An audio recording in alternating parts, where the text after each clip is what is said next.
Hey guys, I'm back. Had a rather interesting evening tonight. It's also getting rather late, so I want to do a closing video real quick. I sprung a big leak. One of the gaskets in here, if you don't remember, I was concerned about the gaskets getting soft, and the cell had reached about 140 degrees. I didn't want it to get that warm, but when I changed the wiring around, like similar to what I have here, the back, the rear set of plates here started getting a little bit warm, and it pushed the, I guess the steam or whatever, or the heat, ended up pushing the gasket up a little bit. If you hold on a second, I'm going to put the phone in the tripod. Alright. It ended up pushing the gasket up and started spraying some of the water and electrolyte solution around. So I had to scramble and get the tank down and cell up so that the cell could drain, and then try to do a repair on it, which I got it fixed. And I also put some old gasket material scrap that I had left. It's it's the hard Teflon sheet, or no, PTFE sheet, and the hard PTFE sheet. So this stuff will do just fine in making sure those gaskets do not push up or push out again.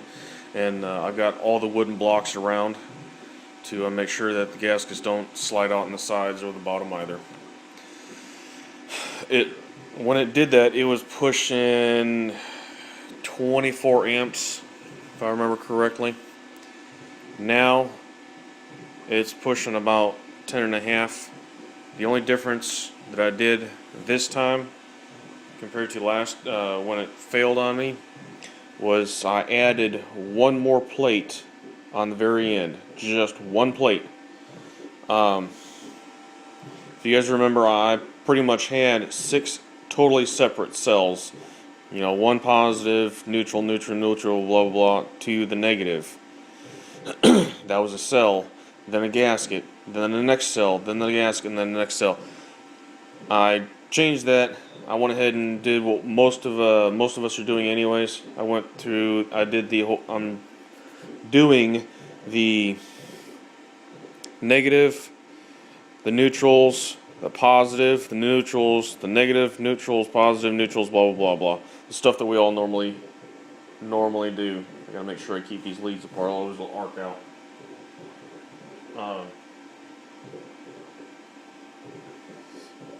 Oh, never mind. That's the same damn one. But anyways, it was pulling about 24 amps when it failed me before. Now it's coming up. It's pulling 10.8 right now at 13.7 volts. The only reason the threaded rod is now on the end of it is so I could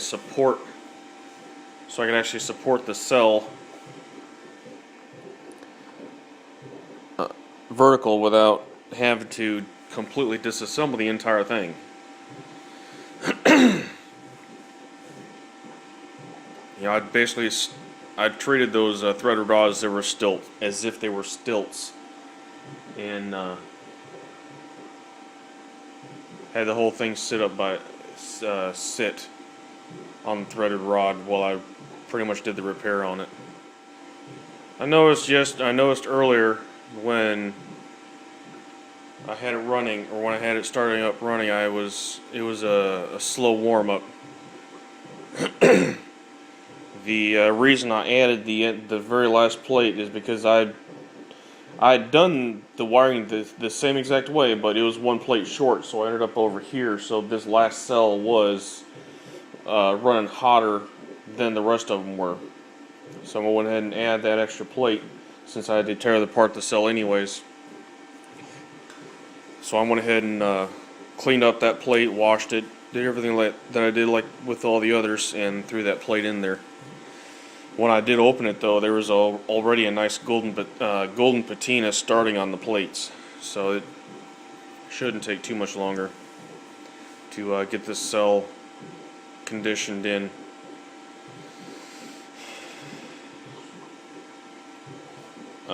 If I kill the charger, you can see that the amperage goes down. So what I might end up trying to do, as well as the voltage, what I might try to do is use this voltage and amperage to calibrate, make sure this shunt is where it's supposed to be. Earlier when the tank failed, well, it'll be well under 5 amps. When the cell blew the gasket, the tank temperature was about 73 or 74, and the cell temperature on the hotter ones, it was running about 140, 142 right up here towards the top on the back too here. Even when it was running with the wiring done the other way, it was still running 122 degrees. The second cell in from the end, right there at the top as well. So that seems to be a hot spot already. Figured I'd go ahead and add this video in. I'm gonna redo the wiring so that the wiring's done like this and all off one side, the feed side probably, and I'll just get it ready. I'll hopefully find a more permanent setup. I'll probably leave it like it is actually, and let it run for a while. 10.8, 13.5. It's not horrible. There we go. Now we're starting to get some gas out of that bottle. Let's see if I can find that thermometer. I'll take the temperature real quick.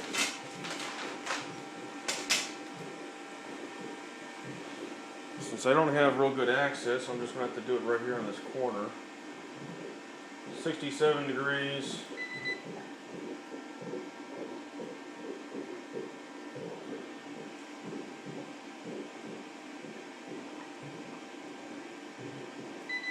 And 68 degrees. And the tank is still at about 71. The gas discharge line looks like it's about 68.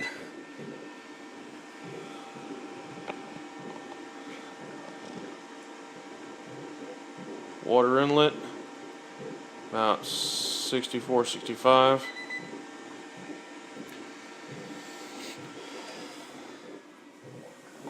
Charger's going nuts again.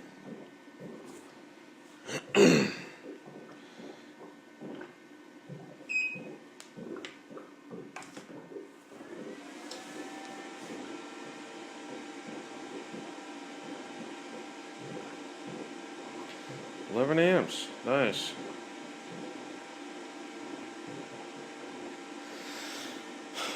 I would leave it running all night, however, I still need to get a longer section of this 1/2 inch hose so I can bring it down to that spot, to that fitting right there, and then I'll put the 3/8 fitting right here, and I'll put it on this end and then run the 3/8 line out the garage door. That way I can let it run all day and still have a bubbler in line. Probably going to make me a torch sometime soon though, so I can start playing around with it. We all like burning things. We all like blowing things up.